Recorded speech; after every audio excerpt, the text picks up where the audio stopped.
A boy shot dead playing Ding Dong Ditch. On September 1st, 2025, an 11-year-old boy's prank ended in tragedy in Houston, Texas. Late Saturday night, Julian Guzman was playing Ding Dong Ditch, ringing doorbells and running away with friends. But when he rang one home just before 11 p.m., the homeowner allegedly grabbed a gun, chased after the children, and opened fire. Witnesses say the kids were sprinting down the street when shots rang out, and Julian was struck in the back. Police rushed to the scene, finding the boy critically wounded. He was taken to the hospital but later died on Sunday. On Tuesday, authorities arrested 42-year-old Gonzalo Leon Jr., charging him with murder. Investigators stressed this wasn't self-defense. It was a deadly overreaction to a child's harmless prank. The swatting that turned deadly.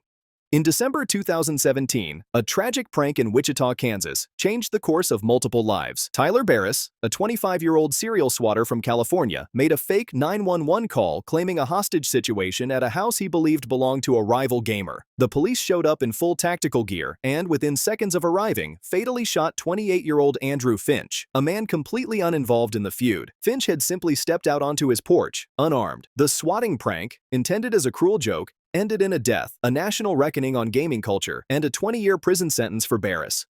Ghost prank turns fatal. In August 2014, in the rural district of Siraha, Nepal, a 15-year-old boy attempted to scare his friend by dressing as a ghost. He wore white clothes and draped himself in a sheet before jumping out from behind a bush at night. The prank turned tragic when the frightened friend stabbed him in the chest with a knife he had been carrying for self-defense. By the time anyone realized it was a prank, the boy was already dead. In small communities where superstitions still hold power, a ghost prank wasn't just scary, it was deadly. Exploding birthday cake.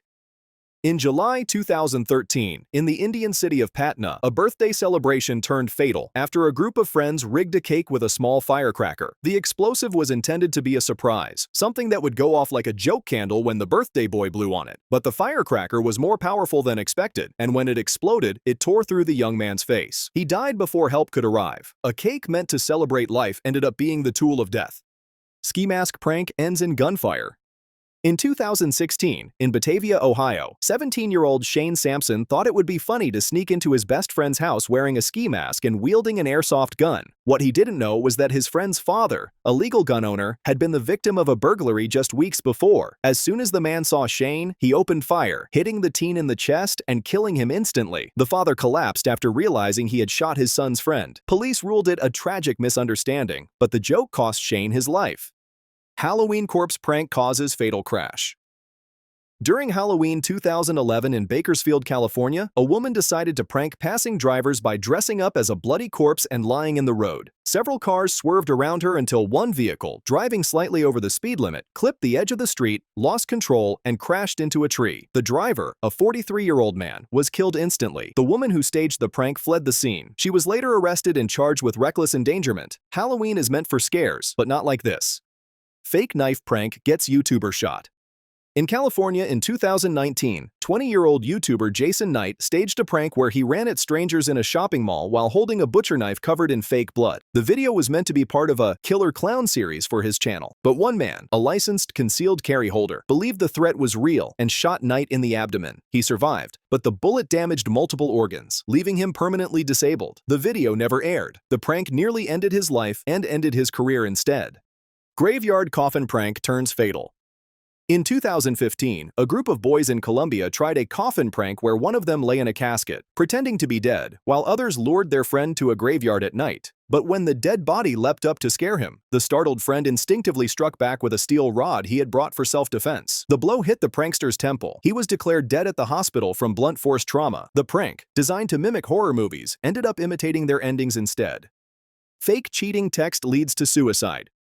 In 2021, in the Mexican state of Sonora, a fake social media confession took a horrifying turn. A teenage boy sent a prank message to his girlfriend saying he had cheated on her and was leaving her for someone else. He thought it would be funny to confess, then laugh it off. But the girl, who was 16 years old and had been suffering from depression, took her own life within hours. When the boy finally confessed it was a joke, the damage was already irreversible. Her family released the texts, leading to public outrage across Latin America. Fake kidnap call kills mother. In February 2014, in the town of Bhilwara, India, a 22-year-old man pranked his mother by pretending to be kidnapped. He tied himself up in the basement, set up a hidden camera, and called her crying for help. By the time she reached him, she had collapsed. Doctors later confirmed she suffered a fatal cardiac arrest from the stress. The man, devastated and in shock, never uploaded the footage. Neighbors said he didn't leave the house for nearly a year after the incident. Elevator drop illusion kills janitor. In Thailand in 2019, a group of high schoolers filmed a prank involving a collapsing elevator illusion using a fake floor. An elderly janitor entered the elevator, and when the floor gave way, safely onto a cushion, he experienced a sudden drop and believed he was falling to his death. He had a heart attack on the spot. Though paramedics were able to stabilize him temporarily, he died hours later. The school suspended the students and removed all prank-related materials from social media, but the damage was irreversible. The egging that became a homicide. A seemingly trivial act of teenage vandalism escalated into murder on a December night in 2003 in Houston, Texas. Billy Colby, 18, and his friends were driving around when they decided to throw eggs at an SUV. The owner of the vehicle, 23-year-old Nicholas R. Rizvan, became enraged. He pursued the teenagers in a high-speed chase through residential streets. Eventually, Rizvan pulled up alongside the teen's car, aimed a pistol, and fired a single shot. The bullet struck Billy Colby in the chest, killing him. The other teens were unharmed, but were left to witness their friend's death over a prank that cost less than a few dollars. Rizvan was later arrested, convicted of murder, and sentenced to 40 years in prison, a stark illustration of how a minor provocation can trigger a disproportionately violent and fatal response. Fake robbery shooting. In Detroit 2018, two masked teens stormed a convenience store, pretending to commit a robbery for a prank video. They shouted, waved fake weapons, and demanded money, hoping to capture shocked reactions. But among the customers was a man carrying a concealed firearm. Believing the robbery was real, he opened fire, killing one of the pranksters instantly. The surviving teen screamed that it was all a joke, but the truth didn't matter. The damage was done. What was meant to be a viral video ended with a teenager's body on the floor and a customer traumatized forever. The line between prank and crime had blurred and cost a young life. Fireworks explosion. On the 4th of July in 2019, a group of Illinois teenagers decided to prank their friend by lighting a box of illegal fireworks near him while he slept in a tent. They expected him to wake up in terror. Instead, the fireworks exploded uncontrollably, igniting the tent. Trapped inside, their 15-year-old friend suffered catastrophic burns and later died in the hospital. The teens were devastated and admitted it was meant to be a funny scare. Police charged the ringleader with reckless homicide. What they thought would be a holiday laugh ended in a charred tragedy and a reminder of how quickly pranks with explosives can spiral beyond control. Fake lottery suicide. In 2018, co-workers in Bangkok decided to prank a man by giving him a forged winning lottery ticket worth millions. At first, he celebrated wildly, dreaming aloud of paying debts and buying a home. Hours later, when they revealed it was fake, he was devastated. Already drowning in financial hardship, the joke crushed him. That night, he took his own life, leaving behind a note expressing betrayal and hopelessness. His coworkers told police they never imagined it could end this way, but psychologists later warned, for the desperate false hope can be as cruel as cruelty itself. The fake ticket destroyed far more than a single life.